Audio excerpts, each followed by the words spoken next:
வணக்கம். வணக்கம் சார். வணக்கம்.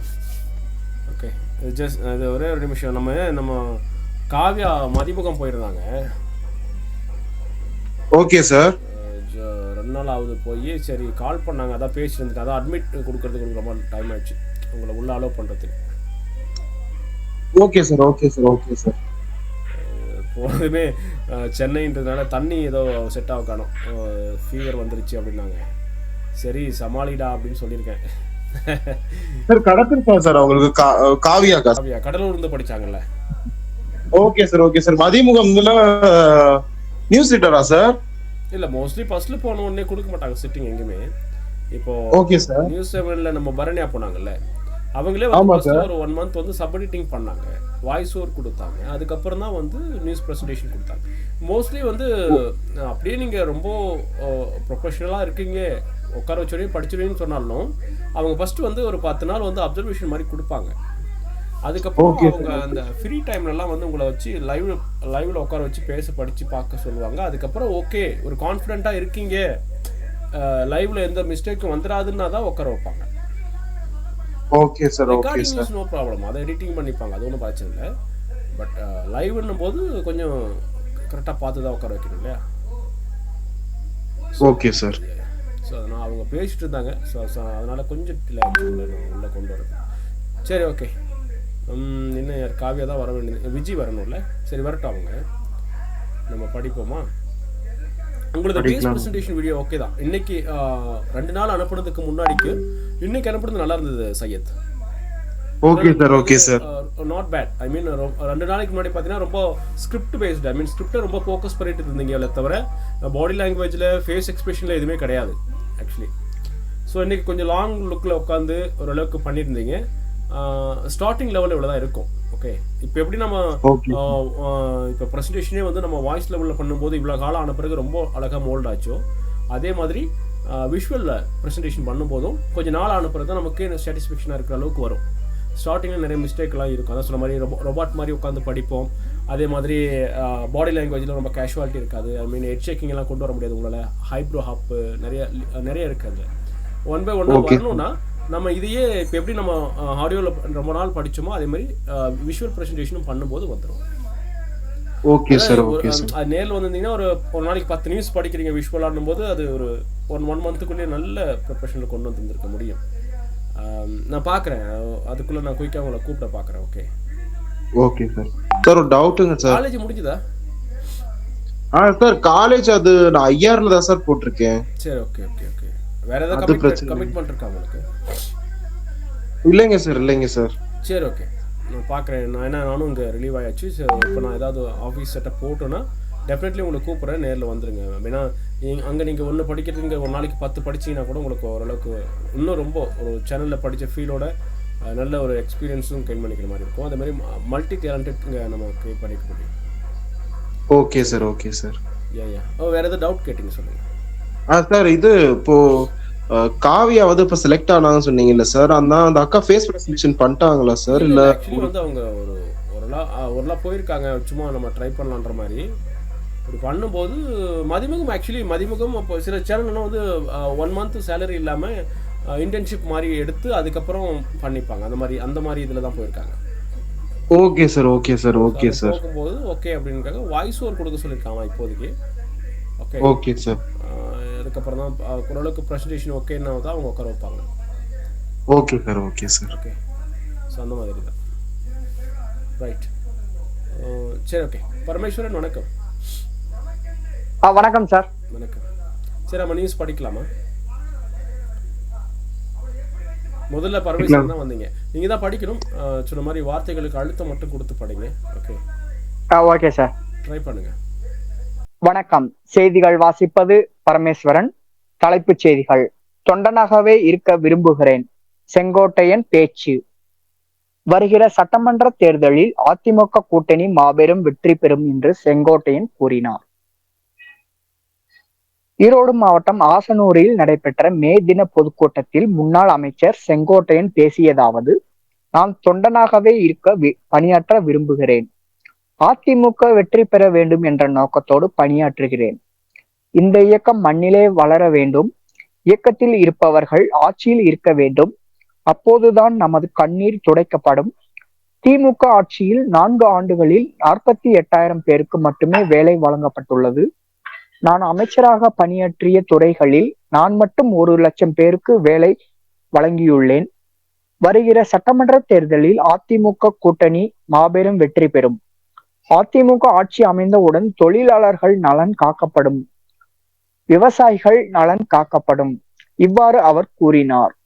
அதிமுகவில் எடப்பாடி பழனிசாமிக்கும் முன்னாள் அமைச்சர் செங்கோட்டையனுக்கும் இடையே பூசல் நிலவுவதாக பேசப்பட்டு வந்த நிலையில் செங்கோட்டையன் பேச்சுக்கள் அரசியல் கவனம் பெற்று வருகின்றனர். அந்த வகையில் ஈரோடு மாவட்டத்தில் அதிமுக சார்பில் நடைபெற்ற மே தின நிகழ்ச்சியில் செங்கோட்டையனின் பேச்சு அதிமுகவிலும் அரசியல் களத்திலும் கவனம் பெற்றுள்ளது. இத்துடன் செய்திகள் நிறைவடைகிறது. நன்றி, வணக்கம். பரமேஸ்வரன், நீங்க கொஞ்சம் ரொம்ப டெட் ஸ்லோவா போற மாதிரி இருக்கு. அழுத்தம் கொடுக்கறதுக்கும் இதுக்கும் உங்களுக்கு கொஞ்சம் பிடிக்க முடியலன்னு நினைக்கிறேன். குழம்பிட்டீங்க, ரொம்ப டெட் ஸ்லோவா போறீங்க.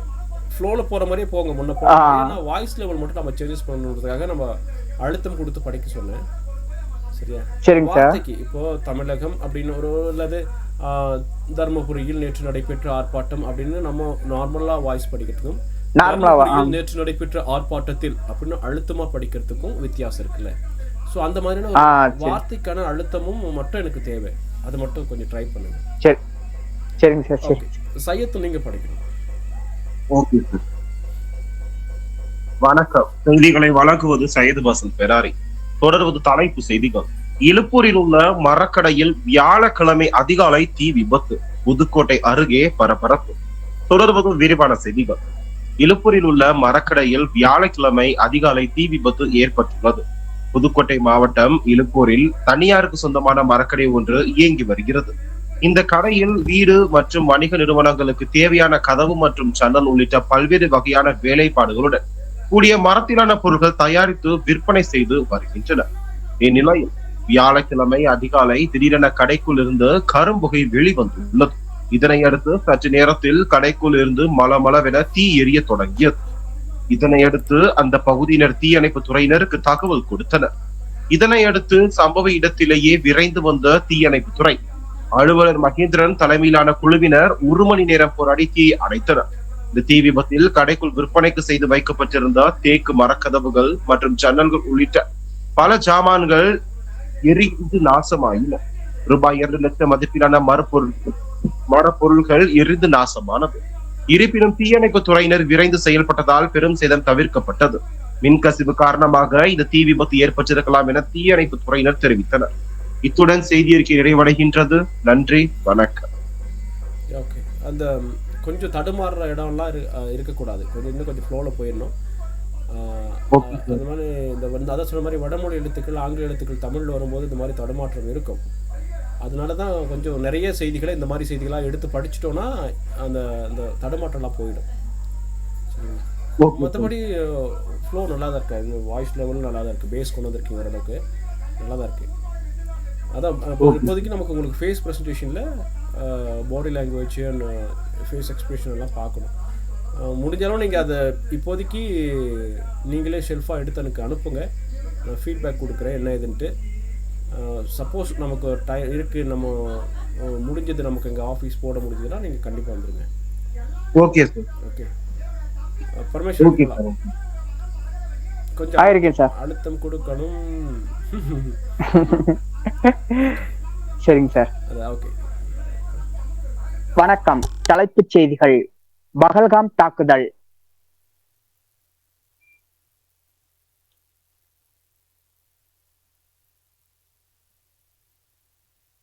வணக்கம். செய்திகள் வாசிப்பது பரமேஸ்வரன். தலைப்புச் செய்திகள். பகல்காம் தாக்குதல், பயங்கரவாதிகள் வேட்டையாடப்படுவார்கள், அமித்ஷா சூளுரை. இனி விரிவான செய்திகள். பயங்கரவாதிகளை மோடி அரசு தப்ப விடாது என அமித்ஷா தெரிவித்துள்ளார்.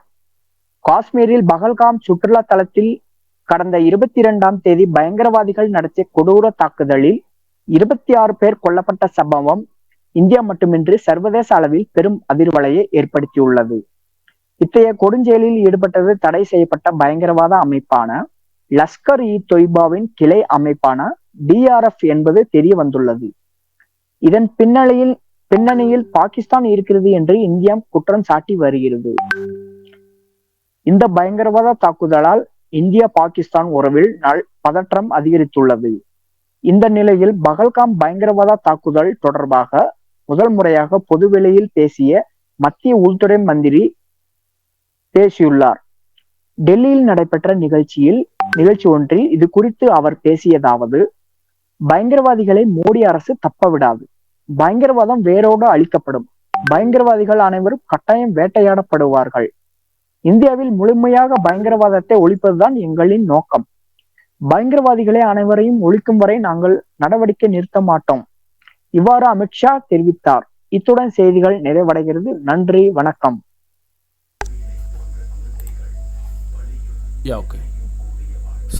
வணக்கம். ஓகே, வணக்கம். தலைப்பு செய்திகள்.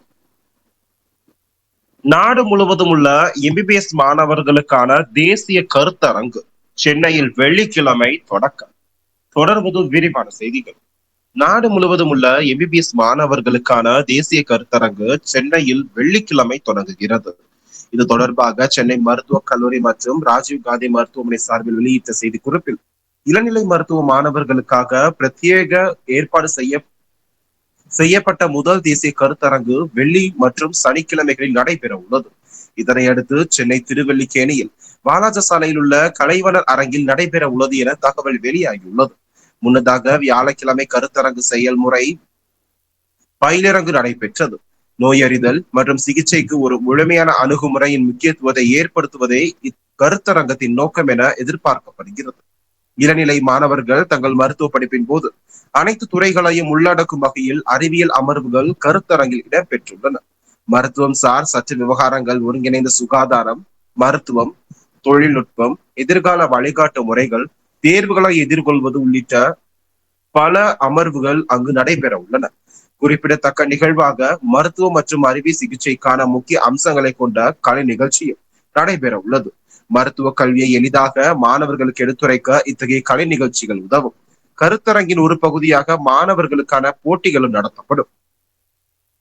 உள்நாடு மற்றும் சர்வதேச அளவில் புகழ்பெற்ற மருத்துவ வல்லுநர்களுக்கு இதில் பங்கேற்க அழைப்பு விடுக்கப்பட்டுள்ளது.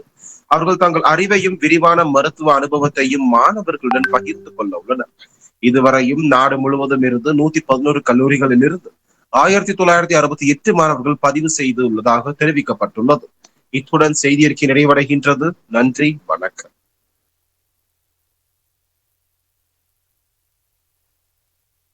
வணக்கம். தலைப்புச் செய்திகள். கரும்பு கொள்முதல் விலை டன்னுக்கு ரூபாய் 5,000 வழங்க அரசுகள் முன்வர வேண்டும். ராமதாஸ். இனி விரிவான செய்திகள்.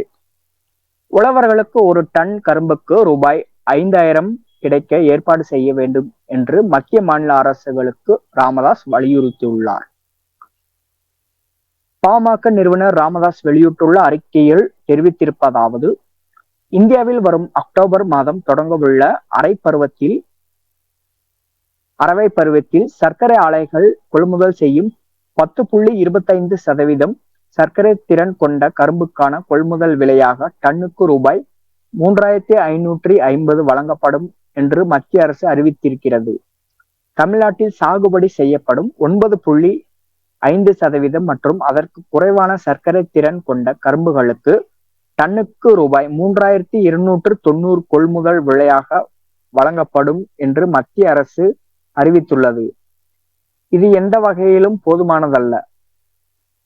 2024-25 ஆண்டில் 9.50% சர்க்கரை திறன் கொண்ட கரும்புக்கு டன்னுக்கு ரூபாய் 3,151 கொள்முதல் விலையாக வழங்கப்படும்.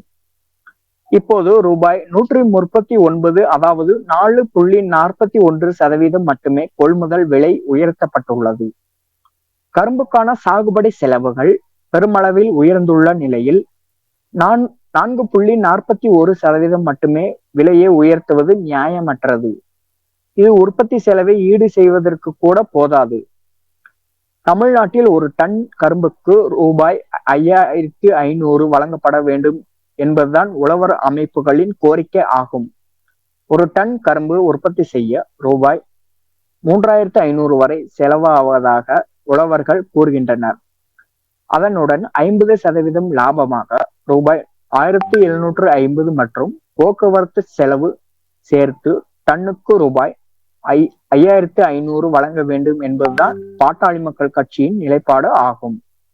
ஆனால் உற்பத்தி செலவை விட குறைவான தொகையை கொள்முதல் விலையாக மத்திய அரசு அறிவித்திருக்கிறது. பரமேஸ்வரன், பைட்ஸ் வேண்டாம். இந்த மாதிரி பேட்டி கொடுத்துருக்காங்க கூறியதாவது அப்படின்ற விஷயம்லாம் இப்போ வேண்டாம். ஓகே, நம்ம ரொம்ப நல்லா படிக்க ஆரம்பித்த பிறகு, ரொம்ப ப்ரொஃபஷனலாக படிக்க ஆரம்பித்த பிறகு இது பண்ணோன்னா இந்த ஃப்ளோ நல்லாயிருக்கும். பட் ஸ்டார்டிங் லெவலில் பண்ணும்போது நமக்கு ரொம்ப மொக்கையாக இருக்கும். ஓகே, ஏன்னா நம்ம பேசுகிற மாதிரியே வரும் அது ஆக்சுவலி. ஓகே, அந்த பைட்ஸ் வேண்டாம். பைட்ஸ்னு சொல்லுவாங்க, அவங்க பேட்டி கொடுத்தது அல்லது கூறியதாவது நம்ம பேசுகிற மாதிரி வரும். கூறியதாவது, ஆமாம், அதெல்லாம் வேண்டாம். ஓகே, அது வேண்டாமா சார்? அந்த அந்த அந்த நியூஸ் வந்து அதை நீங்கள் வார்த்தை மட்டும். சரி சார், அந்த வார்த்தையை விட்டுட்டு அப்புறம் கீழே வேற செய்திகள் படிக்க ஆரம்பிச்சிருங்க. அதுக்கு வேண்டாம். ஏன்னா அது அவங்க பைட்ஸாக பேசுகிற விஷயத்த அவங்க எழுதிருப்பாங்க அப்படியே. அது வந்து ஃப்ளோவில் நம்ம வந்து ஸ்டார்டிங் லெவலில் படிக்கும்போது நம்மளுடைய ப்ரெசன்டேஷன் லெவல் நம்ம விட்டுருவோம். இதுவா அது? Okay sir. ஓகே, சரி. Okay sir. Okay sir. Syed வாங்க, நீங்கள் படிக்கலாம். வணக்கம். தலைப்பு செய்திகள். மாற்றுத்திறனாளிகள், குறிப்பாக முகச்சிதைவு கொண்டவர்கள், பார்வையற்றவர்கள் வாடிக்கையாளரை தெரிந்து கொள்ளவும் உச்சநீதிமன்றம் அதிரடி உத்தரவு. தொடர்வது விரிவான செய்திகள்.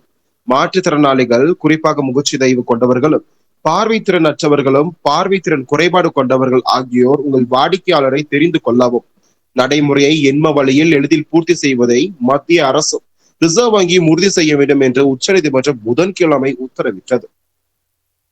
அமில வீச்சால் முகச்சிதைவுக்கு உள்ளானவர்கள், பார்வையற்றவர்கள் ஒருவர் ஆகியோர் சார்பில் உச்சநீதிமன்றத்தில் 2 மனுக்கள் தாக்கல் செய்யப்பட்டன. அந்த மனுக்களில் KYC நடைமுறையை பூர்த்தி செய்ய கண் சிமிட்டல், தலையை நகர்த்துதல், முகத்தை குறிப்பிட்ட கோணங்களில் வைத்தல் போன்ற செயல்களை எங்களால் செய்ய முடியவில்லை. அமில வீச்சால் பாதிக்கப்பட்டவர்கள், பார்வையற்றவர்கள், பார்வை குறைபாடு கொண்டவர்கள் வங்கி மற்றும் அரசின் மின்னணு சேவைகளை பெற டிஜிட்டல் வழியில் KYC நடைமுறையை பூர்த்தி செய்வதற்கு தேவையான மாற்றங்களை செய்ய உத்தரவிட வேண்டும் என்று கோரப்பட்டது. இந்த மனுக்கள் மீது நீதிபதிகள் JP பார்திவாலா, R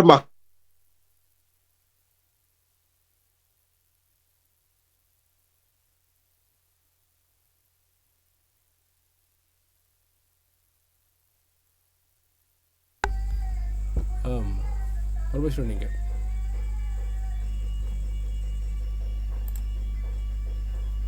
உயிருடன் இருப்பதை உறுதி செய்யவும் அவர்களை புகைப்படம் எடுக்கவும் வழக்கமான கன்சமிட்டல் முறைக்கு மாறாக புதிய முறையை வங்கிகள் அறிமுகம் செய்ய ரிசர்வ் வங்கி வழிகாட்டுதல்களை வெளியிட வேண்டும். வாடிக்கையாளர்களின் விவரங்களை சரிபார்க்க எழுத்துப்பூர்வ KYC நடைமுறை தொடர்வதை உறுதி செய்வதற்கு 2023 ஆண்டின் டிசம்பர் 5ஆம் தேதி வெளியிட்ட அறிக்கையில் மத்திய மின்னணு மற்றும் தகவல் தொழில்நுட்ப அமைச்சகம் திருத்தம் மேற்கொள்ள வேண்டும் என்று உத்தரவிட்டனர். இத்துடன் செய்தியறிக்கை நிறைவடைகின்றது. நன்றி, வணக்கம்.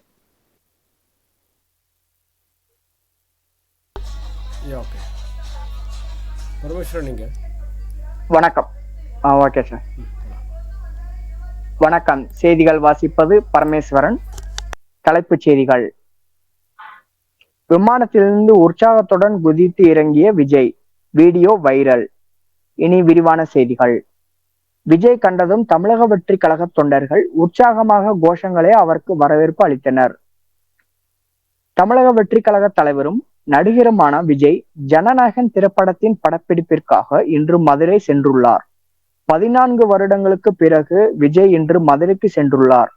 அங்கு அவரை வரவேற்பதற்காக ஏராளமான ரசிகர்களும் தமிழக வெற்றி கழக தொண்டர்களும் குவிந்தனர். மதுரை விமான நிலையத்தில் விஜயை கண்டதும் தமிழக வெற்றி கழக தொண்டர்கள் உற்சாகமாக கோஷங்களே அவருக்கு வரவேற்பு அளித்தனர். விஜயை காண அதிக அளவில் கூட்டம் கூடியதால் மதுரை விமான நிலையத்தை சுற்றியுள்ள பகுதிகளில் கடும் போக்குவரத்து நெரிசல் ஏற்பட்டது. தொடர்ந்து பிரச்சார வாகனத்தில் ஏறி நின்று கொண்டு தொண்டர்களை பார்த்து கையசைத்தபடி விமான நிலையத்திலிருந்து விஜய் புறப்பட்டு சென்றார். இந்த நிலையில் மதுரை விமான நிலையத்தில் தனி விமானம் மூலம் வந்தடைந்த விஜய் விமானத்தில் இருந்து இறங்கும் போது உற்சாகமாக குதித்து இறங்கினார். இது தொடர்பாக வீடியோ இணையத்தில் வைரலாகி வருகிறது.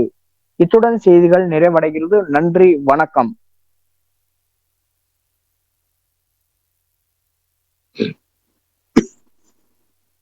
வணக்கம். தலைப்பு செய்திகள்.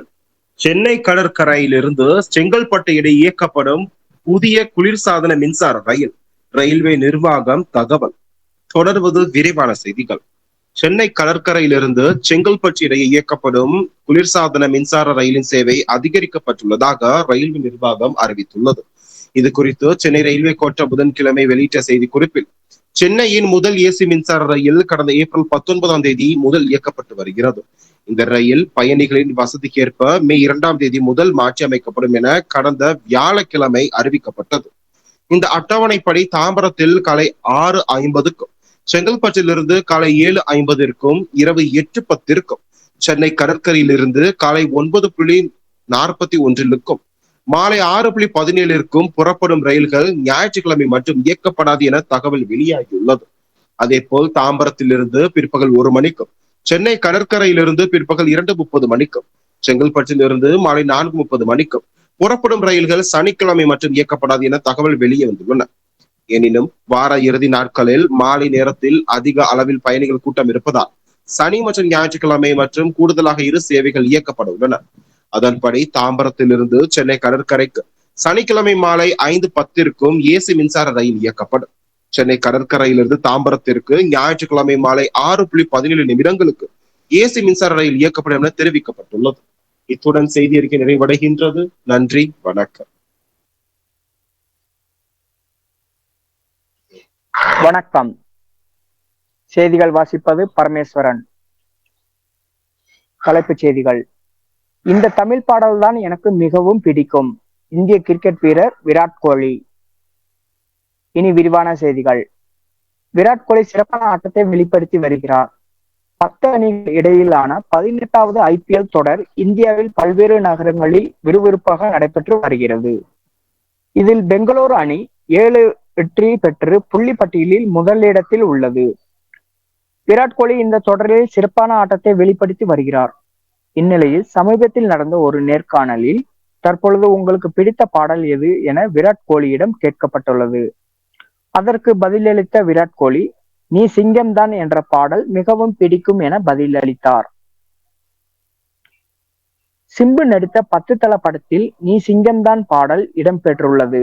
இந்த பாடலுக்கு AR ரஹ்மான் இசையமைத்துள்ளார் என்பது குறிப்பிடத்தக்கது. இத்துடன் செய்திகள் நிறைவடைகிறது. நன்றி, வணக்கம்.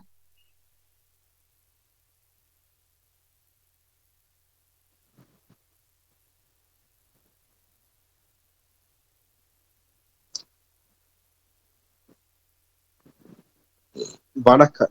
தலைப்பு செய்திகள்.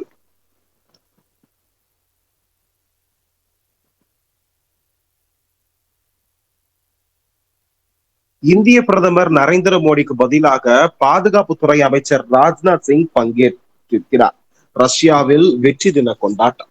தொடர்வது விரிவான செய்திகள். ரஷ்யாவின் வெற்றி தின கொண்டாட்டத்தில் இந்திய பிரதமர் நரேந்திர மோடிக்கு பதிலாக பாதுகாப்புத்துறை அமைச்சரான ராஜ்நாத் சிங் பங்கேற்றிருக்கிறார். 2ஆம் உலக போரில் ஜெர்மனியை ரஷ்யா வீழ்த்தியதன் நினைவாக இந்த வெற்றி தினம் கொண்டாடப்படுகிறது. இதில் முக்கிய நிகழ்வான மாஸ்கோவின் செஞ்சதுக்கில் மே 9 நடைபெறும் அணிவகுப்பு நிகழ்ச்சியை பார்வையிட இந்திய பிரதமரான நரேந்திர மோடி மற்றும் சீன அதிபர் ஷி ஜின்பிங் உள்ளிட்டோருக்கு ரஷ்ய அதிபர் விளாடிமிர் புதின் அழைப்பு விடுத்திருந்தார். மொத்தம் 20 நாடுகளின் தலைவர்களுக்கு அழைப்பு விடுத்திருந்த நிலையில் இந்த அழைப்பை சீன அதிபர் ஏற்றுக்கொண்டார். அதே நேரத்தில் இந்திய தரப்பில் பிரதமர் மோடியின் பயணம் குறித்து உடனடியாக முடிவெடுக்கப்படவில்லை என்றும், இந்நிலையில் பிரதமர் மோடி பங்கேற்க மாட்டார் என்பதை ரஷ்ய தரப்பு உறுதி செய்துள்ளது. காஷ்மீரின் பஹல்காம் பயங்கரவாத தாக்குதலுக்கு ராணுவ ரீதியான பதிலடி கொடுக்க இந்தியா தயாராகி வருவதால் பிரதமர் நாட்டில் இருப்பது அவசியமாகிறது. ரஷ்ய பயணத்தை பிரதமர் தவிர்த்திருக்கலாம் என்று தெரிய வருகிறது. இது தொடர்பாக மத்திய அரசு சார்பில் தில்லியில் வெளியிட்ட அறிக்கையில், ரஷ்யா வெற்றி தின நிகழ்ச்சியில் பங்கேற்க பிரதமர் மோடிக்கு ரஷ்யா அழைப்பு விடுத்திருந்தது. ஆனால் இதில் இந்தியா சார்பில் பாதுகாப்புத்துறை அமைச்சரான ராஜ்நாத் சிங் பங்கேற்பார் என ரஷ்யாவுக்கு தெரிவிக்கப்பட்டுள்ளது. கடந்த ஆண்டு பிரதமர் மோடி இந்தியா ரஷ்யா ஆண்டு கூட்டம் மற்றும் பிரிக்ஸ் மாநாட்டில் பங்கேற்க என 2 முறை ரஷ்யாவிற்கு பயணம் மேற்கொண்டார். ரஷ்ய அதிபர் புதின் நிகழாண்டு 2 நாடுகளின் ஆண்டு கூட்டத்தில் பங்கேற்க இந்தியா வருவார் என்று எதிர்பார்க்கப்படுகிறது. இத்துடன் செய்தியிற்கு நிறைவடைகின்றது. நன்றி, வணக்கம். வணக்கம். தலைப்புச் செய்திகள். காஷ்மீர் விவகாரத்தை பிரதமர் மோடி லாவகமாக கையாள்வார், நடிகர் ரஜினிகாந்த். இனி விரிவான செய்திகள். காஷ்மீரில் அமைதியை பிரதமர் நரேந்திர மோடி கொண்டு வருவார் என்று நடிகர் ரஜினிகாந்த் கூறியுள்ளார். மும்பையில் இன்று வேல்ஸ் உலக ஆடியோ விஷுவல் பொழுதுபோக்கு மாநாட்டை பிரதமர் நரேந்திர மோடி தொடக்கி வைத்தார். மாநாட்டில் நடிகர்கள் மோகன்லால், ரஜினிகாந்த், ஹேமமாலினி, சிரஞ்சீவி, அக்ஷய்குமார், மிதுன் சக்கரவர்த்தி உள்ளிட்டோர், தொழில்துறை தலைவர்கள் மற்றும் அரசியல் பிரமுகர்கள் பலரும் கலந்து கொண்டனர். பிரதமர் நரேந்திர மோடி எந்த ஒரு சவாலையும் சந்திக்கும் மிகச்சிறந்த போராளி. காஷ்மீர் பயங்கரவாத தாக்குதல் காட்டுமிராண்டி தனமானது, இரக்கமற்ற செயல். மோடியின் திறமையை ஒரு தசாப்தமாக நாம் தொடர்ந்து பார்த்து வருகிறோம். காஷ்மீர் விவகாரத்தை தைரியமாக, லாவகமாக பிரதமர் மோடி கையாள்வார். பிரதமர் மோடி காஷ்மீரில் அமைதியை கொண்டு வருவார். பொழுதுபோக்குகளில் கவனம் செலுத்துவதால் தேவையற்ற விமர்சனங்கள் காரணமாக அரசு இந்த 4 நாள் நிகழ்வை ஒத்திவைக்க கூடும் என்று பலர் கூறினர். ஆனால் பிரதமர் நரேந்திர மோடி மீதான எனது நம்பிக்கையின் காரணமாக இந்த நிகழ்வு நிச்சயமாக நடக்கும் என்று நான் நம்பிக்கையுடன் இருந்தேன். அதன்படி இந்நிகழ்ச்சி நடைபெற்றது என்றார். இத்துடன் செய்திகள் நிறைவடைகிறது. நன்றி, வணக்கம். வணக்கம். தலைப்பு செய்திகள். போலாம் சார்.